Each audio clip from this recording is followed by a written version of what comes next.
You're live. We're live. Well, good Lord, this is suddenly embarrassing.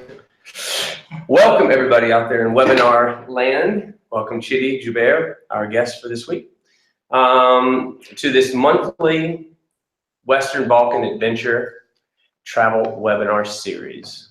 My name is Alex Kravar. I am a newspaper and magazine travel journalist by trade, and I have focused many of my stories over the years on this region.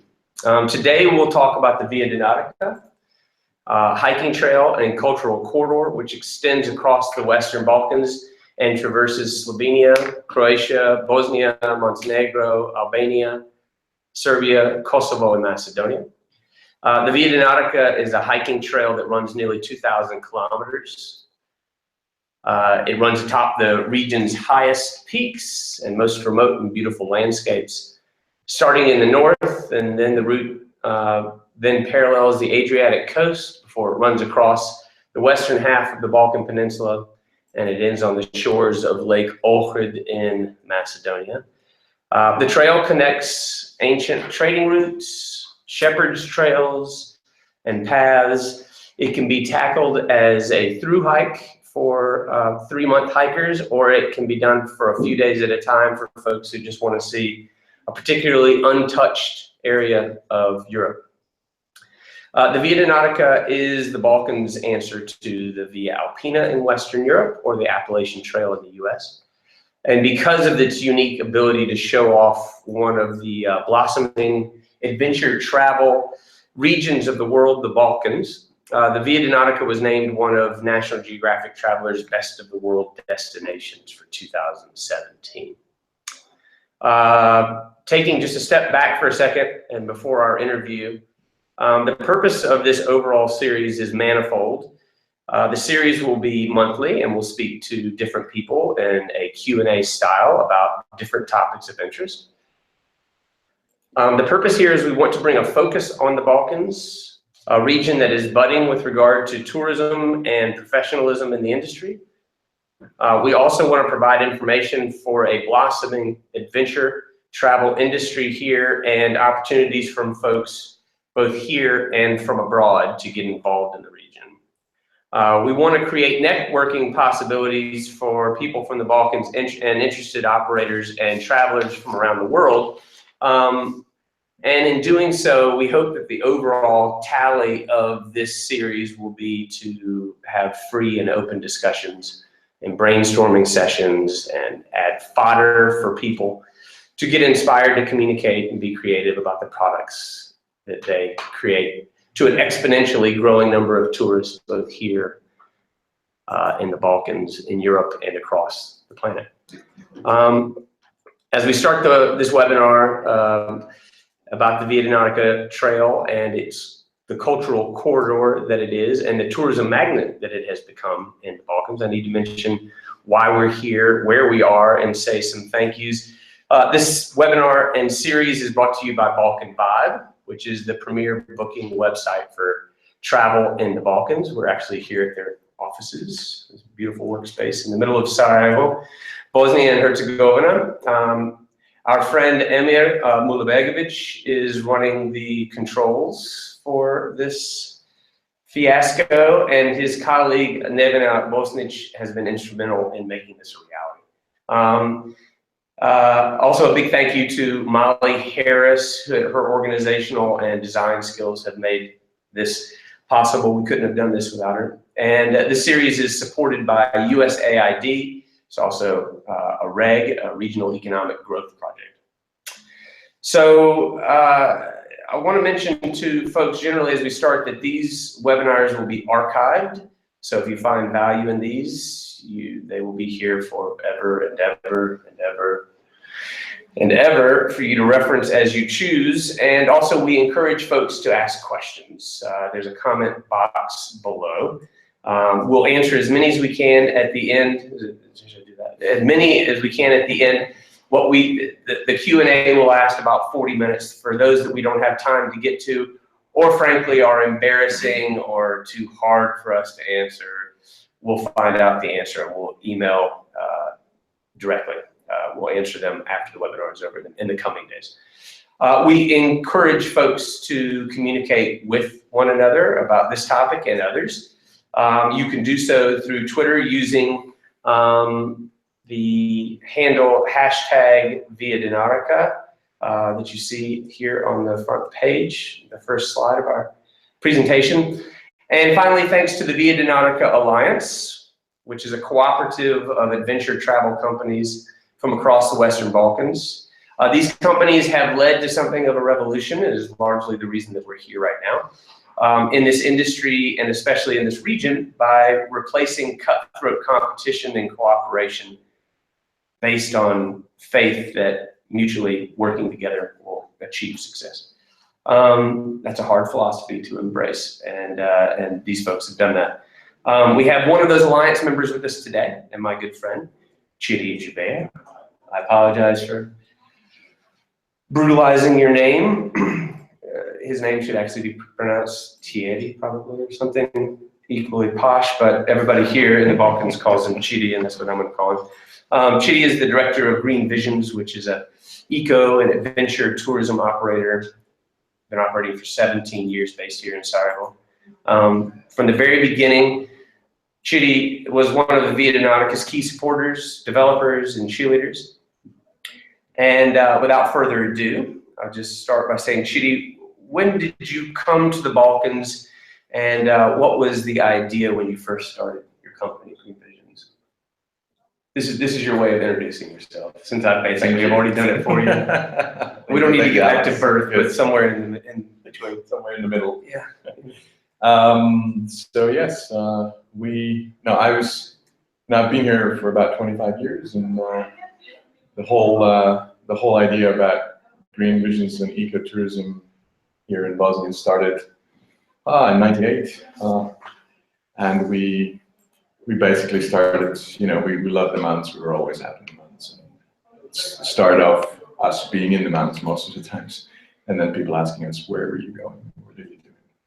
And so, in 2000, we, with a couple of friends, Bosnian Americans, we set up Green Visions, and we thought we were going to show people the mountains, and we ended also developing a lot of the tourism, outdoor adventure and ecotourism. Let's launch a little bit into Via Dinarica, if that's okay. So, how did the idea for the Via Dinarica come about? And I'll just start there. I mean,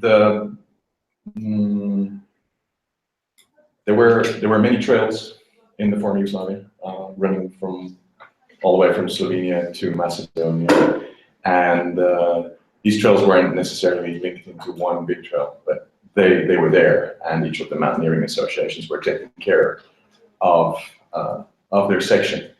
And a lot of, after the conflict, a lot of people, of course, the one Yugoslavia fell apart into all these little countries, and but the mountaineers were still hiking, we're still talking, we're still connecting, and so at some point in, I think about around 2006, something like that, people started to talk, the mountaineers themselves started to talk about, why don't we connect this trail?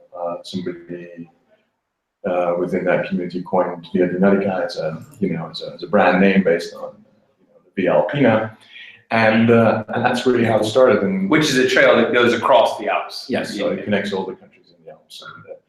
And he said, well, why don't we do a similar thing here? Reconnect all these trails again. And in 2009, with another outdoor adventure company and organization in Montenegro, we wrote a project for the EU, and it was like a cross-border project, and it was really the first time that some money was put towards linking Sutjeska National Park with Dinarica National Park, cross-border. This is the Via Dinarica, connecting these two places as a pilot, and it's really taken off from there. We have a slide here and you and I, I'm not even going to pretend like we're not looking at the slide, so let's just look at the slide here. Yeah. We look at some of the growth that has happened over time here. So we're looking at a slide for the Via Dinarica in 2012. Yeah, so we had about 200 kilometers of trails connecting Sutjeska oldest national park in Bosnia with Dinarica, the biggest and oldest in Montenegro. And literally it was, it was the beginning. So it's 2 national parks, about 15 communities, as you can see, and we connected them both on a hiking trail and a biking trail. And then fast forward in, 2017, you can see, there were a couple of companies involved in the beginning, but now we've sort of jumped out and we have 25 different organizations involved. We have 20 national parks for the entire trail, 2,000 kilometers. As you can see, it's grown exponentially, and more people have gotten involved. What has to be said, of course, here is that the Via Dinarica is not run by one organization or by one group. This is a truly cross-border community project with many different players. That's we take it for granted a little bit, that the Via Dinarica, because it's become a little bit of a household word, especially in the region here. But if you think about that growth in 5 years, to go from essentially 1 border and 2 national parks to 8 countries, 20 national parks, 2,000 kilometers of trails, that's a big leap. And folks, to some degree, I guess, must have wanted that leap to happen, because it's not an easy thing to put those. And I guess, which segues into the next question, which is, how has this process, how has it happened for the trail growth and promotion? You see the little sub question there on the slide, which is, to what degree did the countries, or I guess companies in the countries, did they have to buy in for this to happen? Because it's rare in the industry for this many communities to get together, much less this many countries to get together. Yeah, I think this, this has been driven by love for the mountains, by a love for the communities. So it's really the people who are, it's the hikers, it's the people living in those communities, the businesses, the outdoor adventure companies, all coming together in different forms, and then also some of the donors, and saying, hey, how can we move this forward? And so it's actually been moved forward from different directions. So there are various projects ongoing that have, in Bosnia, there's a very big project. There's a project also in Croatia. By donors, you mean USAID, this kind of? USAID, EU, UNDP. There are various actors there. But at the same time, the smaller, I would say, the smaller communities, or the farmers and the villagers and stuff like that, the shepherds, also saw a change. They saw actually people coming there. So we, you could have seen it on the slide. From 2 products, we now have, easily about, I think it's about 20 plus products, of bringing people to the region, and especially to those, I would call them, highland villages or highland communities, sort of off the beaten path. Ones that folks wouldn't normally get to. Yeah, yeah. And but the nice thing also is I think for this is that in an area that has been known to be kind of explosive, kind of politically. It's a tough word to use there, Mr. Joubert. What we've done is we've gone around that. So we've literally said, hey, we are now the trail exists. It's connected, and we're working all together. And there's really not been any, any of that. There's no politics being played. Yeah. Well, and as, let's say, a foreigner myself and a journalist, one of the things that and this is a segue into the next question. So you see on this slide here for products in 2012, we're looking at the way that this product has developed over time. The interesting thing for me as a journalist is we're used to travel articles, and then 2017 is the next slide, where we see the jump in numbers of people and types of packages. You were used to seeing in time traditional stories about cities. You might have a capital cities covered by newspaper or magazine. It's really interesting to have a thread like this, a vehicle that takes travelers into parts of a country that they wouldn't see normally. Because even as a mountaineer, you might be somebody who wants to go to the top of a mountain, but to hike for several days through villages that are definitely not used to seeing foreign travelers. And in this day and age, with the tagline being authentic, adventure basically meaning at the source as opposed to you don't necessarily have to be hanging from a cliff somewhere. And so you guys, as the alliance of, maybe define what the alliance is and how that has helped to bring some of this to the fore. So slowly the Via Dinarica was taking hold, and more journalists were interested. There was more, traction around this. People were talking about it, and then we brought we brought a journalist and a photographer through the region in 2013, and in 2014, Outside Magazine hired you to come see the region. So what we did then was something that I don't think that happened that has happened before, and especially not in developing countries, is where businesses took the lead. And they said, okay, so here we have, this journalist. Let's take this journalist. Let's take the Outside Magazine through our region, through the entire region, and show them the highlights, the best of, trek, do the trail, track it, tell the stories, link, the media up with what's going on. And so in 2014, we had 3 months of walking the Via Dinarica. With all these businesses in the different countries. Who had been working with the journalists. Yes, who had been working with the journalists. And these businesses, we all knew each other because we've been working before, and most of us have, between 10 and 20 years of experience in outdoor adventure with some very established international operators. So we did that for the 3 months, and then after the 3 months, come winter, we realized, hey, maybe we should be pushing this more as a group of businesses. And so we set up a meeting inside our calls, and we basically created after that the Via Dinarica Alliance, consisting of businesses who had supported this walk in the summer, plus yourself as some donors, some other people who were closely connected to us. And we said, okay, from now on, let's create this business alliance that promotes and develops the Via Dinarica further. Why is that important to countries in the Balkans? What's the potential there that it creates? I think what happens a lot of times with development projects or with tourism projects, we work with communities, we develop products, etc., but we don't put enough emphasis on access to markets. And so the key here is working with established tour operators or working with regional operators, local operators who have some kind of experience, like Green Visions out there, Albania, the adventure travel, Black Mountains. We had already been working on the international market. So at that moment in time, what we did is we took those products that are there along the Via Dinarica and we went out to the market. So we went to the fairs, we went to working with the Adventure Travel Trade Association. We went there, we promoted really what we have here, but in a way that the international operators could access it. So that's really, to me, I hadn't thought about that, and you and I have talked about this a lot, but that's interesting because essentially you took something that was a project, which a lot of those exist around the planet, and took it to market. Yeah. And basically put it something tangible that folks can say, rather than this is just a trail, this is the tangible way that this trail can be used. Mm-hmm.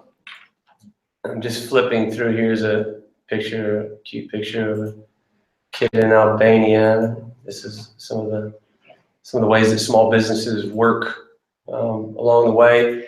And next question is, how does the Via Dinarica Alliance better position the Balkans outside the region? So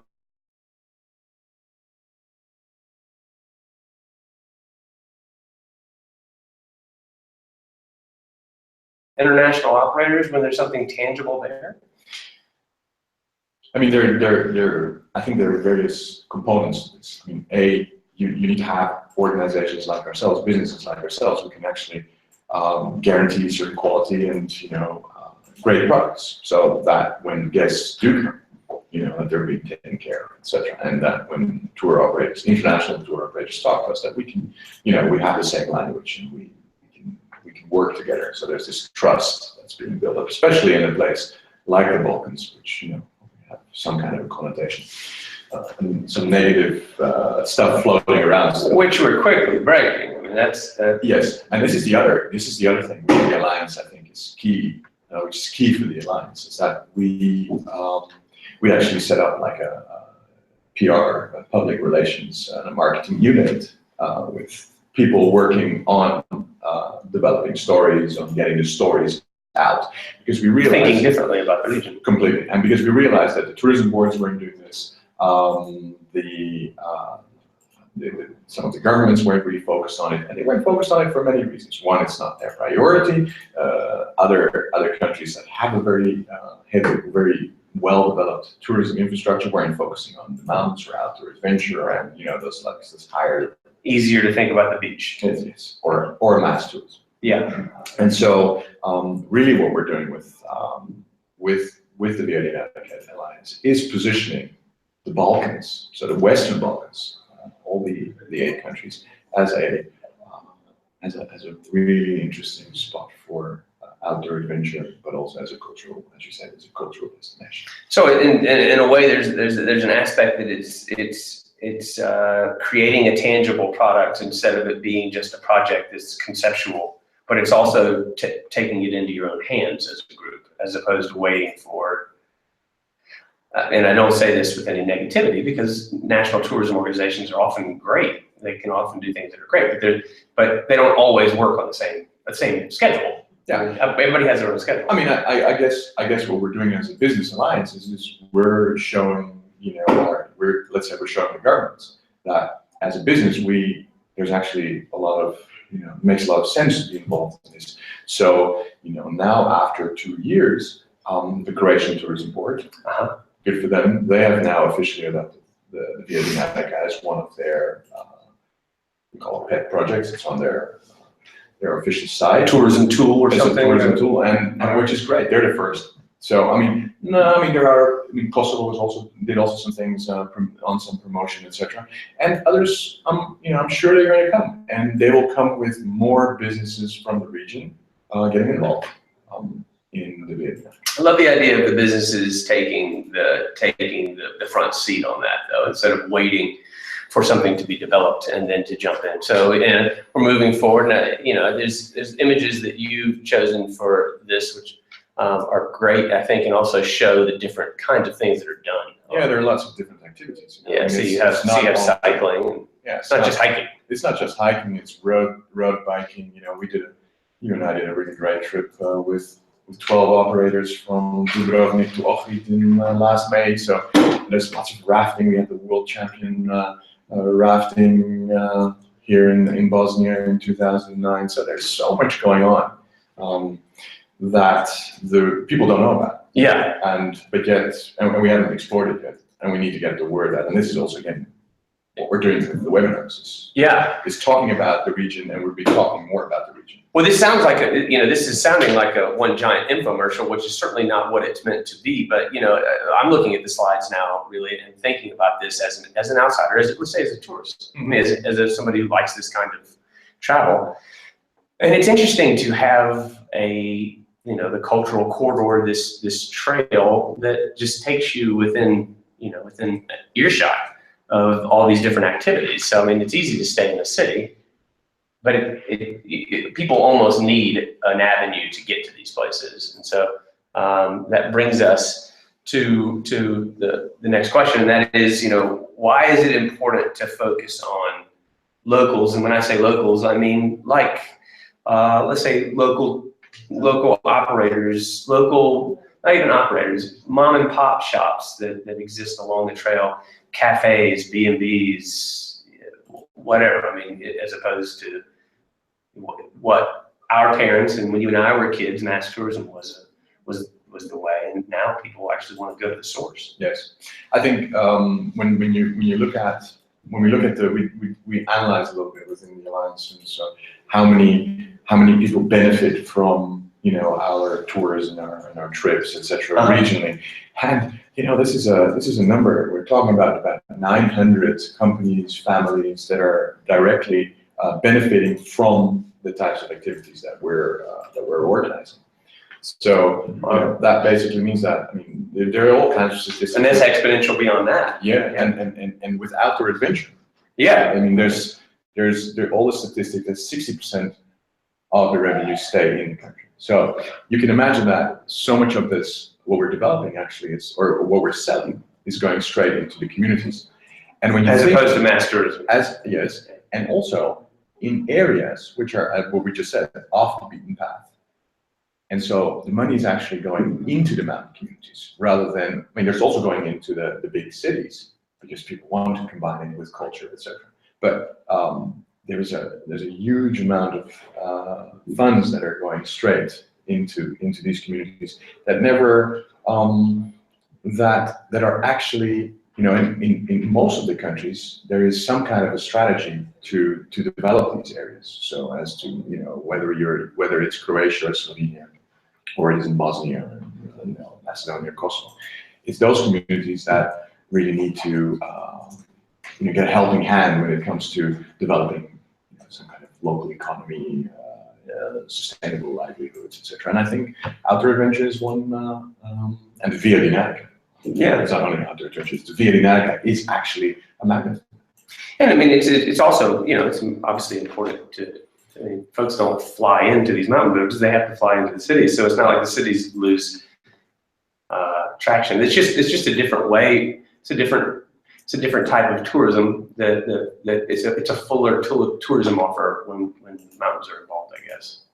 And because these because the region is also, I mean, the region is quite small when you think about it. It's 2,000 kilometers, which is big for where I come from to Holland. 2,000 kilometers is a lot, but just as a trail, okay, it's a long trail. It's a huge trail. It's got 8 countries, but these 8 countries, they were part of the former Yugoslavia, 7 of them.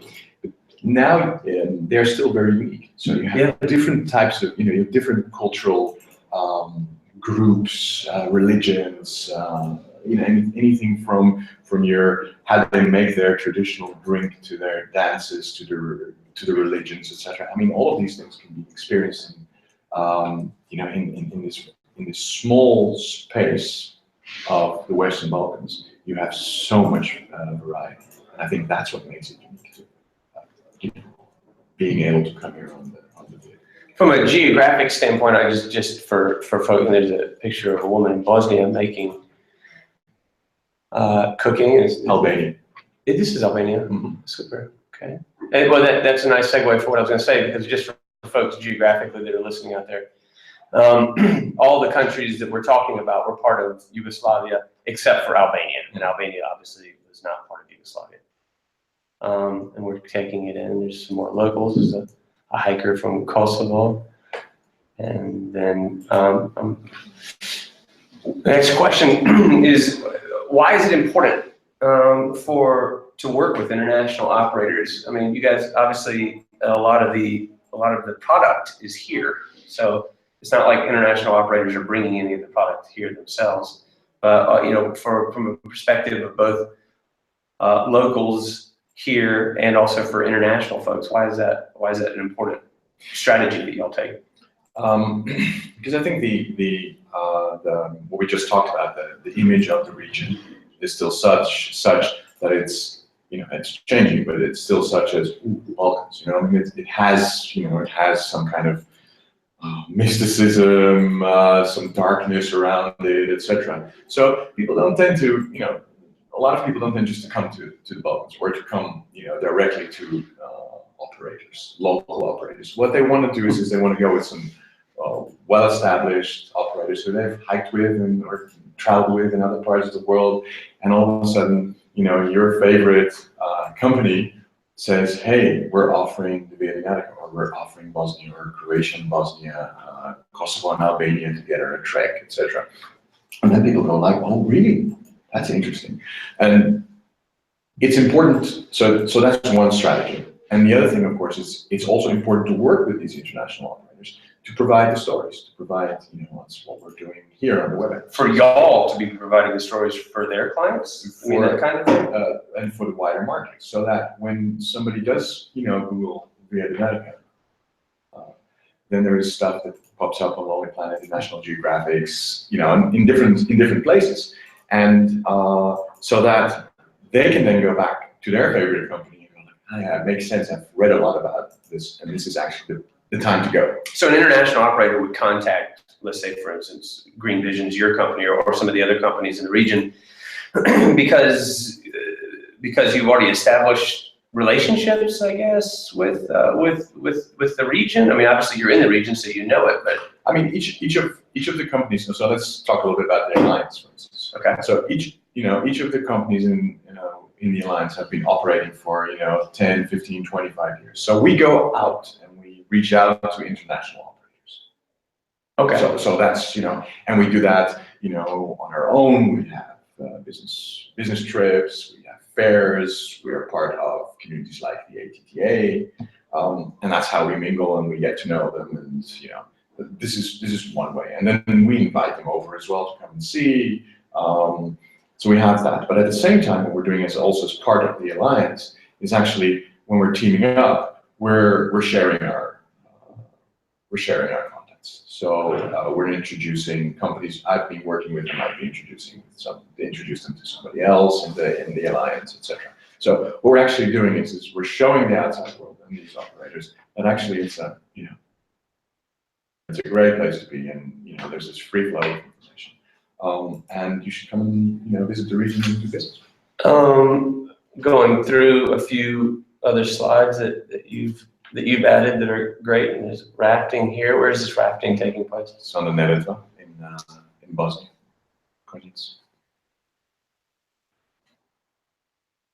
Just right off the trail, and where are we here in this snowshoeing from Bjelašnica? Super, right outside of where we are now, in center. Yeah.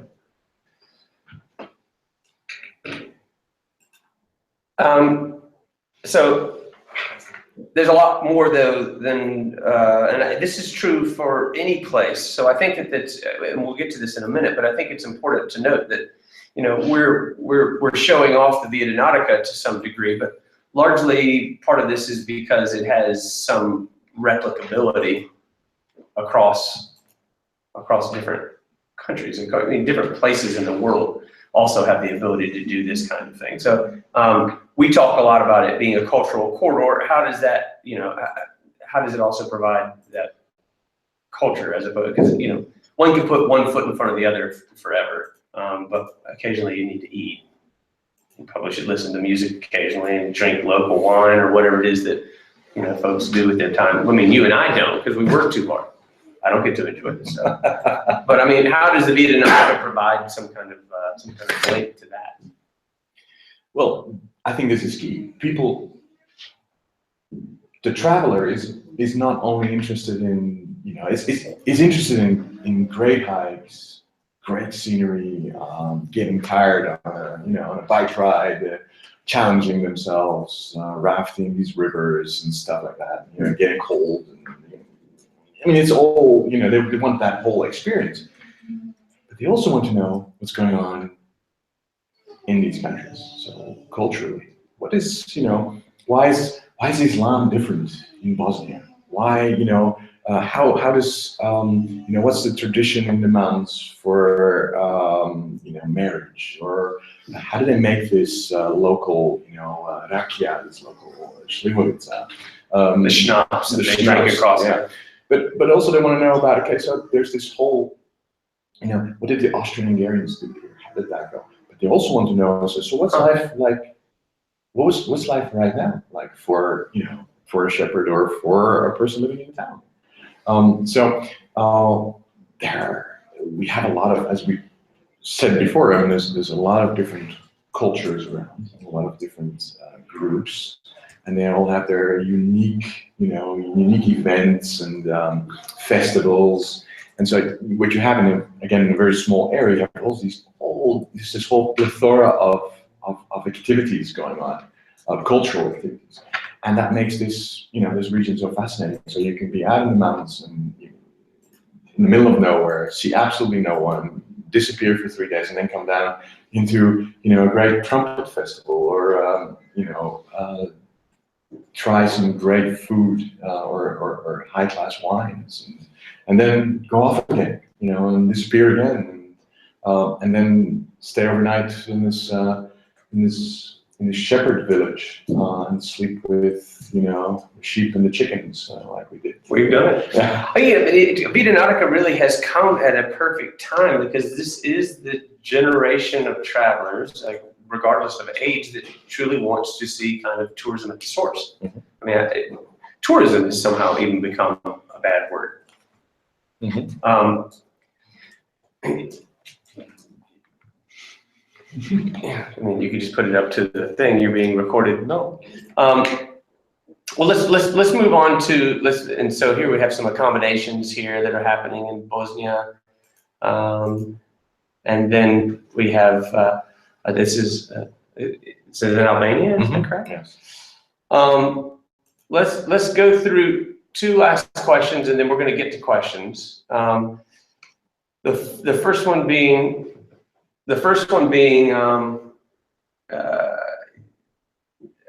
You and I talked about this question, how is the Vita Nautica like an experiment before?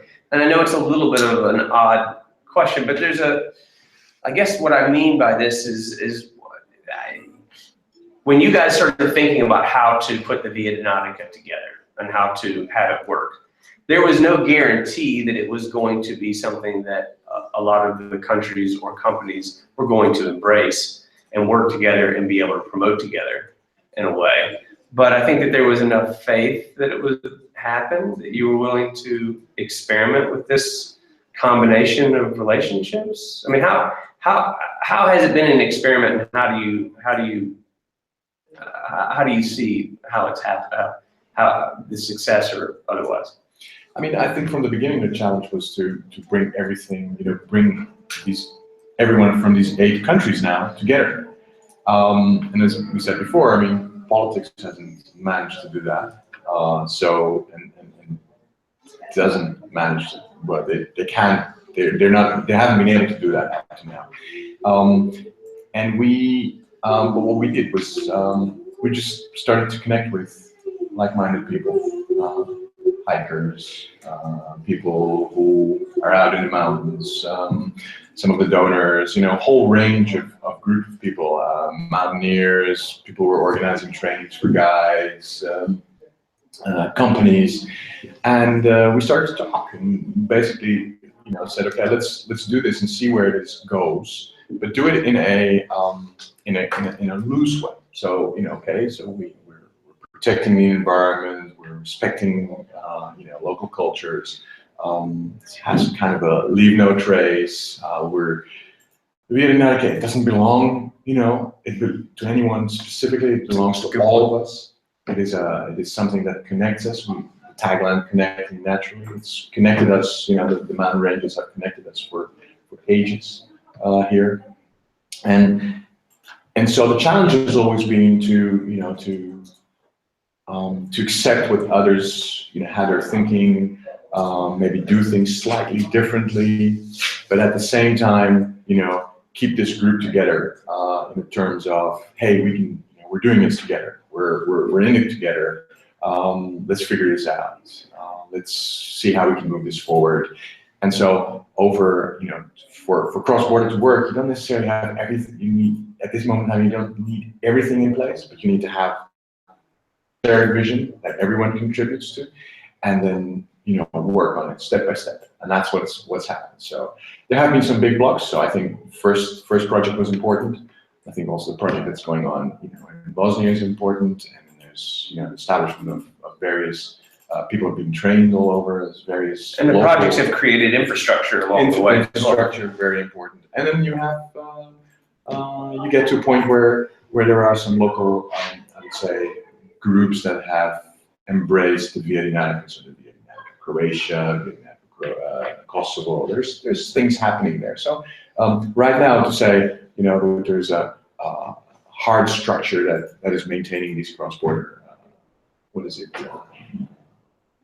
trails or the Vita Nautica, no, that doesn't exist. But what does exist is a group of people dedicated, motivated, moving this process forward, meeting on a regular basis, going out to fairs, talking about how to develop new projects, getting new people involved. So it's kind of an exciting thing, you know. It's not your traditional top-down, you know, structure. It's much more. You know. Well, from that perspective, and this will be the last thing that we speak of before we take. I think we have a couple of questions, and we'll stay true to our word of keeping this to about 45 minutes today, which I think is about the time span most people can dedicate to this. You know, it's interesting to me, and I've been with you at a couple of different trade fairs in Berlin, and we even went to Asia, and, talking to folks generally about the concept of hiking in the Balkans. And folks are often curious about how and whether or not this can be replicated elsewhere in the world. So is that possible? I mean, you know, this seems like a really nice recipe for success for a bunch of countries, companies from outside on different borders to help lift each other up, kind of a rising tide raises all boats kind of situation. But, you know, is it possible? I mean, how do folks replicate this elsewhere? I mean, I think this works for us here. Mm-hmm. That doesn't necessarily mean that, you know, the way we've done it would work in other places.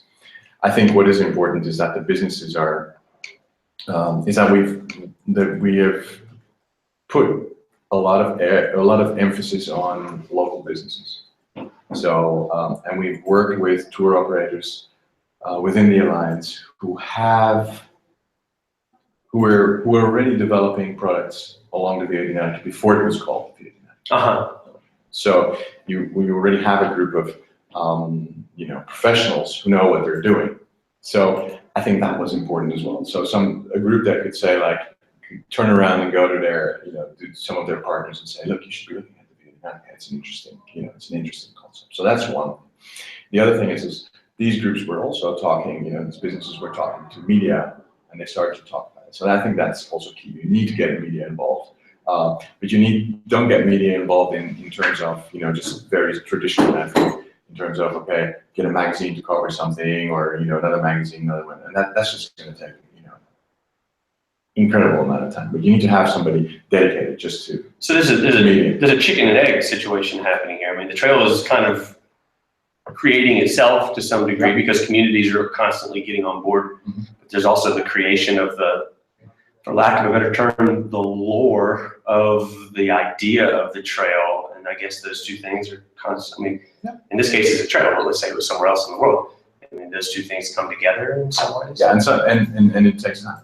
So, you know, I think unless you're going to have, you know, a lot of money, you can set something up like this. But then the question is how sustainable is that? I think what we have here right now is just a process that is coming from, which is a grassroots process. There's businesses involved, there are other stakeholders involved, local communities, donors, NGOs. There's a discussion going on. You have to stay open and have that discussion. So sometimes you might not agree. You know, you have to keep on, you know, getting people involved. And if something doesn't happen, you got to find another way of how to approach it and move forward. Well, this is a good segue for a question that we have here from somebody who is watching. And it is related to locals. How do you engage with the communities along the trail? So, you know, what kind of engagement is it? It came from one of the, name is Martha Mills asked that question. I'm not sure if I'm not going to give out your phone number or anything, Martha, I promise. But, you know, I mean, that really does come down to the chicken or egg thing. So when you were saying that right there, it sounds, money or not, even if there's a lot of money for a project, you know, locals need to believe that this is something that they want to be a part of, or they won't, right? I mean, how do you engage folks along the trail? So, so for instance, there are different levels of engagement. One is we're as local companies, we've been walking in the region, we have been taking guests there, and sometimes you take people to areas which never saw any, you know, we never had any tourism. And so you have to do that very carefully, and you have to get, you can talk to the community, see if they want to get involved in tourism or providing services from accommodation or from food, etc. Explaining the whole concept. Explaining the concept, and sometimes it's a very foreign concept. And then kind of support them. And you have to also think of, okay, so what happens if I bring, if you bring 5 people here, or if you bring 100 people here? What are the effects? What's the impact on the environment, etc. There are obviously certain communities that had something already, that they were already engaged, and so you start working with them, maybe have some of the guides come from there, get them training, help them write some projects sometimes. So I know now, for instance, the Via Dinarica project here in Bosnia, they just had a big call for proposals. There's about 32 people who applied for small grants, upgrading some of the infrastructure in those villages, in those mountain communities, etc. So the engagement is really, from our perspective, we're local companies, local people. Some of the people who work or who set up companies are from those communities. Right. So we have people in Kosovo who come from the villages in which they decide to set up a bed and breakfast, or where they're running cycling tours. Same thing here in Bosnia, where we organize day trips. And slowly over time, what happens now is these communities and people within those communities start getting involved in the Via Dinarica. So they've now applied for some of those grants I was talking about. So I know that y'all had like an ATTA training a couple weeks ago, and so I guess that's part of what helps to bring people up to a certain level of integrated thought with this. But it also is an important point that this does take time. I mean, this is not something that you don't just walk into a village and say, this is going to be great for the village. You should trust us. Yeah, and I think what is key here is that we have local companies, and we have travelers, and I think that the local companies, if they do this in a responsible way, they already have connections within those communities, and it's the discussion that you have with those communities. Can we have? Can we organize lunches here? Can we have? Is there space to accommodate people here? If not, are you interested in this? If you're not interested in this, maybe some other people are interested, or maybe the community is not interested. So we've also had meetings with the entire community, where the elders would come together and talk about this. And so it's not. I think it's very important. It's not just a one-way. It's not like you just open a shop in town. Right. Yeah, and that probably won't fly. No, in these places where people have been living for centuries. Yes, and you also have to be kind of careful, because as you were saying, chicken and egg, you're going into these communities. You do not necessarily have the guests. You cannot promise that you're going to bring in X number of guests, and etc. And maybe they don't want it, or they don't have an understanding of yet what it means to come and open their house up to groups. Well, we have another question here, and I think I understand it, but in one way or another, maybe we could answer several aspects of it. What would be the best path to engage with the Via Dinarica? I mean, I think that there's a couple of ways to read that question. One could literally be, which portion of the trail can folks walk if they want to get a good taste of it? And I think maybe another one would be to explain the different resources that folks can use when they come here, so that they have an idea of how to even start the process. Yes. So I think there are things. I mean, there are different ways of engaging, and there are your international operators that are starting to offer more and more Via Dinarica tours, branded Via Dinarica. It doesn't have to be Via Dinarica, but coming to the region. And if you feel comfortable, going with those kind of groups, as part of groups, whether it is self-guided or guided,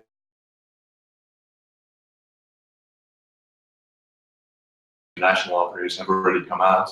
They're coming out. They're coming on familiarization trips. We're working with them on that. And then the other, the other thing is the. What's it? There's different. Let's just go to the different resources. No, just a question, please. Okay. Yeah, and then the other thing is with the travelers, which is very, very interesting. And what's happened is that more and more travelers have gone on the Dinarica. Last year, a lot of people, solo hikers, went through, and they amongst themselves created, this community who's talking. They're talking about the Dinarica. So there's a Facebook group which is called Class of 2016, Vietnam Class of 2016-2017, and here this is a resource for the traveler by the traveler. Yes. So you just sign up there and you put your questions out there. So that's Facebook. And we have the link. Class of 2000, yes. And that's on the last slide. And it'll be on the slide. Yes. Yeah. And so this is. And will be there archived, by the way, for anybody. And this is a great tool because here, obviously there's a few companies like ourselves which we're happy to share information with you, etc. But here you have a community now of over, it's about, I think I last looked at 177 people that are sort of dealing with it, or they're on it. Providing advice. Yeah, and they're developing a guidebook, and there's information about what to do, when to go, etc. So I think that's very, very. And in y'all's website is the via-dinarica.org. That obviously there's tours there, and there's also information about the tour. Balkan5.com provides information there. And it's all these are on the slides, just so folks know. So I think what and then the other thing, of course, is the Via Dinarica and the local operators. There are more and more local operators here who are very much aware and involved in the Via Dinarica. And they are either part of the Via Dinarica Alliance, or they are on the main Via Dinarica project website, where they're offering tours as well. So the chances are that if you reach out to any of the local operators, that you're going to get feedback from them. And what you mentioned before, and I think that's interesting as well, a lot of operators in the region are going through some rigorous training, whether it's guide training, whether it's management, whether it's promotion, whether it's marketing, whether it's safety, risk analysis. There's a lot of stuff happening here where we, as your local operator, we understand that the quality is so important, and we're still, slowly more and more businesses are out there who can help you make the most out of your travel on the Via Dinarica, whether it is a day trip, or it's 7 days, or it's your 2.5 month trip. I know Green Visions does this. I know several of the different alliance members do this. I know several of the folks just in the region do this, are happy to answer questions also, even if you don't book a tour with you. Absolutely. Just to be able to give information and to be able to responsibly show travelers to the region the way to at least start their own thing, even if it's just self-guided or whatever. And there are, whatever your choice of medium is of communicating, you can go to Facebook, Twitter, yep. you have Instagram, email. There are many ways of communicating with the community. And as I said, the community is not just us as the Alliance. There is a whole, network of travelers out there. There's a network of, now the tourism boards are getting involved. There's media, there's the journalists that have been traveling, there's your international operators. So, it's becoming easier to find information, accurate information, and good information about it. It's called the internet. Yes. Hey, thanks a lot. This is, thanks just generally to anybody who's been watching this. So if you have questions that we haven't answered, or if you want to ask questions even after this is over, of course, you can come back and see this anytime you want for reference. It will be archived. Any other questions that you receive, we will answer directly. Chidi? Yeah. Thank you. Let's do this again. We can go back to our shot video. There you go. Good. Thank you all very much for attending, and I'll see you for the next one. We will announce the next webinar here in a couple of weeks, and it will be next month in May. Yeah. Talk to you soon. Okay. Bye-bye. Bye.